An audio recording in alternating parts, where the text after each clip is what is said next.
tidak untuk dicari, tetapi apa? Kalau memang orang tersebut itu mempunyai wadah yang besar atau istilahnya mempunyai wahyu, mustika merah delima itu sendiri yang akan ikut. Lintang lintange wengi. Assalamualaikum warahmatullahi wabarakatuh. Salam sejahtera untuk kita semuanya. Rahayu, rahayu, rahayu. Pada kesempatan kali ini saya akan membahas tentang batu mustika. Dan bahasan kita kali ini tentang batu mustika adalah jenis batu mustika yang paling sakti dan bertuah tinggi. Jadi jenis batu mustika ini paling sakti dan bertuah tinggi dan yang paling dicari oleh banyak orang. Seperti halnya pusaka-pusaka dan benda-benda bertuah yang bisa digunakan oleh manusia terhadap membantu keinginan ataupun keperluannya tentang hal-hal yang sifatnya adalah sifat tuah goib, maka batu mustika pun sebenarnya juga mempunyai tuah, mempunyai khasiat dan mempunyai energi metafisika. Dan batu mustika yang paling sakti dan juga bisa dikatakan bertuah tinggi diantaranya adalah yang pertama adalah mustika fosil Galeh Kelor. Jadi dari zaman dulu fosil Galeh Kelor ini sebenarnya sudah dipercaya oleh masyarakat merupakan benda yang sangat bertuah dan merupakan batu mustika yang sangat bertuah. Karena apa? Yang namanya sudah menjadi fosil, Galeh Kelor ini sudah melampaui jutaan tahun untuk menjadi fosil. Jadi dari tumbuhan yang mempunyai galeh yang dinamakan Galeh Kelor ini untuk menjadi fosil saja itu membutuhkan waktu kira-kira 25-30 juta tahun. Dan dari 25-30 juta tahun itu, maka di situ akan merekam energi-energi yang ada di alam.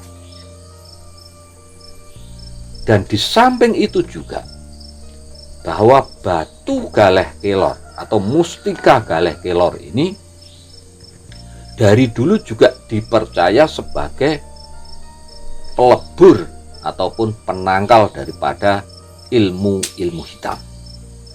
Contohnya seumpama ada musuh yang mempunyai ilmu kekebalan, itu bisa dinetralisir dengan menggunakan Galeh Kelor. Ini kepercayaan masyarakat dari zaman dulu semacam itu. Tapi kembali lagi bahwa semuanya itu terjadi karena izin daripada Tuhan Yang Maha Kuasa. Jadi bagaimanapun juga daya dan kekuatan itu tetap berada karena kehendak daripada Tuhan Yang Maha Kuasa. Jadi Galeh Kelor ini hanya sebagai sarana saja. Dan ini memang paling dicari untuk saat ini. Bahkan dari zaman dulu fosil Galeh Kelor ini paling dicari dan memang dipercaya mempunyai tuah yang sangat tinggi. Di samping itu juga Galeh Kelor ini bisa digunakan untuk mengobati orang yang kesurupan, itu juga bisa. Kemudian untuk menangkal santet itu juga bisa.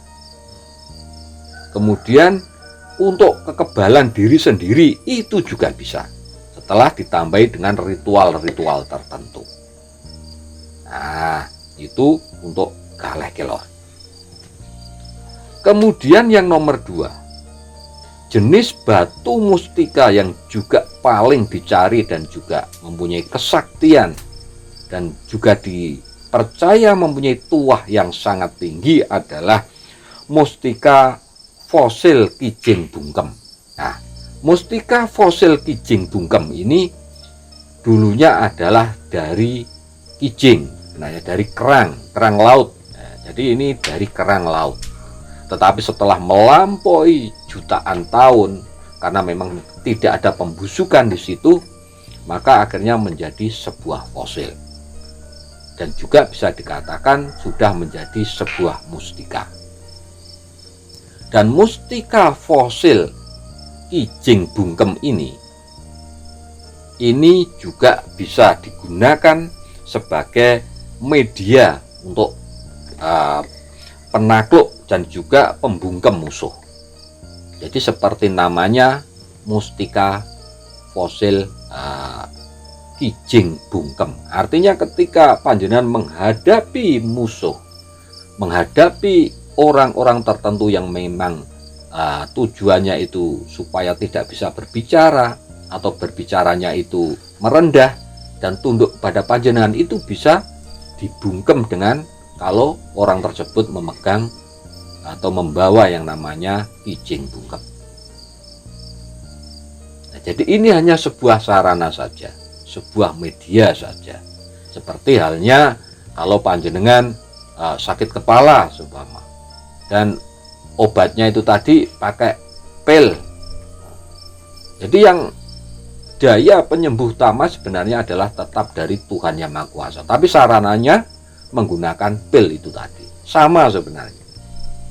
Jadi ini hanya sebuah sarana saja. Dan tetap daya dan kekuatan adalah atas kehendak daripada Tuhan Yang Maha Kuasa. Nah, itu yang fosil Kijing Bungkem yang nomor 2 ini juga paling dicari dan juga dianggap paling sakti. Kemudian batu mustika yang nomor 3 yang juga merupakan batu mustika paling sakti dan paling dicari adalah batu mustika badar besi. Jadi batu mustika badar besi ini tujuannya biasanya digunakan untuk menangkal serangan sihir ataupun santet, ini juga bisa. Kemudian anti tembak, anti bacok, nah ini juga bisa setelah diritualkan oleh orang-orang yang memang ahlinya sebenarnya. Dan ini kadang-kadang juga sering dites, itu bisa untuk badar besi. Dan kebanyakan mustika badar besi ini juga bisa digunakan sebagai kekebalan tadi, kemudian sebagai penakluk daripada musuh. Jadi menambah kekuatan orang yang memegangnya. Itu dipercaya oleh masyarakat, sebagian masyarakat ya semacam itu. Ini yang badar besi, mustika badar besi. Kemudian yang nomor 4 adalah mustika tapak jala. Nah, mustika tapak jala itu memang sangat langka sebenarnya untuk mustika jenis tapak jala ini, karena kadang-kadang bongkahan batu yang sangat besar pun belum tentu ada tapak jalanya. Jadi tapak jala itu ada membentuk huruf tambah ya, seperti tambah gitu. Mustikanya itu ada tambahnya. Jadi itu dipercaya sebagai keberuntungan. Jadi sebagai mustika untuk keberuntungan dan juga bisa menyedot daripada kekuatan musuh. Nah, di samping itu juga untuk keselamatan. Jadi ini sarana keselamatan dan juga mampu menaklukkan ilmu-ilmu hitam. Ini mustika tapak jala. Dan masalah jenis mustikanya atau jenis batunya ini memang macam-macam untuk mustika tapak jala ini. Kadang-kadang di batu jenis badar besi itu juga ada tapak jalanya, dan kadang-kadang di jenis batu yang lain itu juga ada. Cuman memang sangat langka dan ini sangat diburu oleh orang-orang pecinta benda-benda bertuah untuk saat ini. Kemudian yang nomor 5 adalah mustika mani gajah. Nah, ini juga paling dicari sebenarnya. Dan mustika mani gajah ini juga juga dipercaya mempunyai tuah yang sangat tinggi, terutama adalah tuah untuk jenis pengasiat. Jadi mustika, batu mustika mani gajah ini bukan mani gajahnya itu bukan, tetapi mani gajah yang memang sudah berjuta-juta tahun menjadi fosil atau menjadi batu. Dan memang dipercaya dengan membawa batu mustika mani gajah ini bisa digunakan untuk menarik terutama lawan jenis. Karena dipercaya bahwa gajah itu memang sangat setia kepada pasangannya. Nah, dan ini juga bisa digunakan sebagai sarana untuk mengikat hati seseorang agar menjadi lebih setia. Nah, itu kegunaan daripada sarana batu mustika mani gajah. Ini juga sangat langka sebenarnya. Dan yang ada sekarang ini di pasaran-pasaran atau yang dijual-jual itu memang kebanyakan banyak yang palsu. Jadi banyak yang dipalsukan. Atau bisa dibilang banyak yang abal-abal. Makanya tetap harus berhati-hati sekali kalau memang memburu ataupun istilahnya itu panjenengan kepengen mengkoleksi benda-benda mustika bertuah semacam ini. Ya harus sangat berhati-hati dan teliti sekali supaya panjenengan tidak ketipu. Kemudian yang nomor 6. Jadi yang nomor 6 adalah mustika kul buntet. Jadi seperti kijing buntet. Jadi ini ada mustika yang namanya kul buntet. Nah, mustika kul buntet ini cenderung memang tidak lonjong tetapi agak bulat. Dan ini tujuannya atau kegunaan daripada dan tuah atau khasiat daripada kul buntet ini adalah bisa digunakan sebagai ageman untuk melindungi serangan-serangan senjata tajam. Jadi ini juga bisa digunakan untuk kekebalan sebenarnya. Ada yang anti tembak, ada yang anti bacok, ada yang anti cukur atau anti silet juga ada. Tetapi sekali lagi hanya sebuah sarana saja. Dan tetap panjenengan harus berhati-hati. Karena apa? Banyak sekali kul buntet yang memang tidak asli. Nah, dan kalau yang asli, betul-betul asli itu memang sangat sulit untuk ditemukan. Inilah mustika kul buntet. Memang untuk saat ini juga paling dicari bagi sebagian banyak orang. Kemudian yang selanjutnya adalah mustika giok. Nah, mustika giok ini memang tanpa ritual-ritual tertentu pun secara alamiah mustika giok ini sudah mempunyai khasiat yang bagus. Nah, ini terutama giok untuk giok sojol. Nah, giok sojol itu juga bagus atau green sojol. Giok hijau yang dari daerah Sulawesi itu bagus. Itu dipercaya memang mempunyai kekuatan atau energi supaya menjadi lebih tenang. Jadi orang memegang giok sojol itu menjadi lebih tenang dan juga bermanfaat untuk istilahnya itu melipat gandakan masalah tenaga. Ini kalau giok sojol biasanya itu di air ya, direndam di air, airnya diminum. Nah, ini orangnya itu mengangkat apa itu tambah 30% kekuatannya itu bertambah. Itu untuk giok sojol. Kemudian yang nomor 8 ya, yang juga merupakan batu mustika paling sakti dan juga bertuah tinggi adalah mustika merah delima. Ini yang sangat terkenal dari zaman dulu kala sampai sekarang dan juga sudah diburu oleh kalangan-kalangan terutama orang-orang berduit. Ini mustika merah delima. Tapi jangan sampai keliru, dengan batu merah delima dengan mustika merah delima itu sangat berbeda. Yang saya katakan di sini adalah yang mustika merah delima. Nah, ini sangat langka sekali, dan belum tentu di Indonesia ini ada satu atau dua saja, itu sudah bagus mungkin. Kalau ada mungkin masih sifatnya saat ini masih belum mau ikut manusia. Karena apa?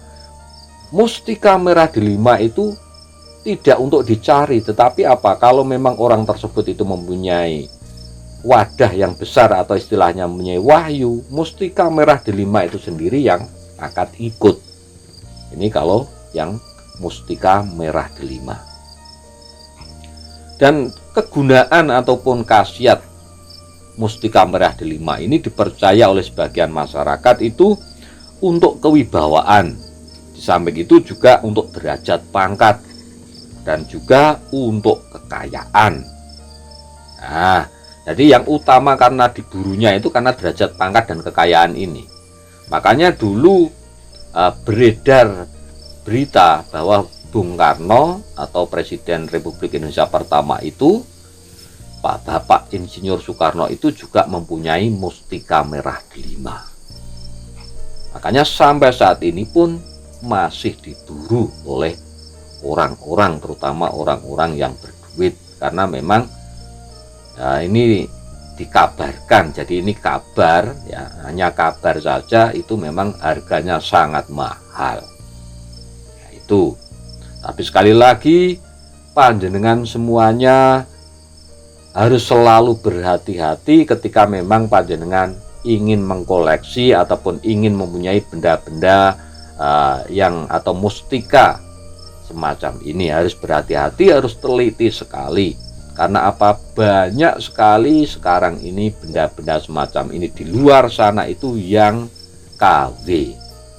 Makanya panjenengan yang terpenting adalah selalu memasrahkan diri kita bahwa semua kekuatan, semua daya yang terbesar, semua daya yang terkuat, tidak ada yang lain dan tidak ada yang bukan, adalah dari Tuhan yang Maha Kuasa. Itu yang paling utama. Jadi ini hanya bisa panjenengan jadikan sebagai bahan pengetahuan dan juga wawasan panjenengan saja. Yang terpenting panjenengan berhati-hati seumpama kepengen mempunyai mustika yang sejenis ini ya. Karena apa? Memang harganya juga sangat mahal dan juga banyak sekali yang tidak asli atau yang KW. Makanya harus berhati-hati sekali. Jadi demikian bahasan kita kali ini. Mudah-mudahan bermanfaat untuk kita semua. Dan bagi sedulur-sedulur, monggo silahkan tinggalkan komentar panjenengan di kolom komentar.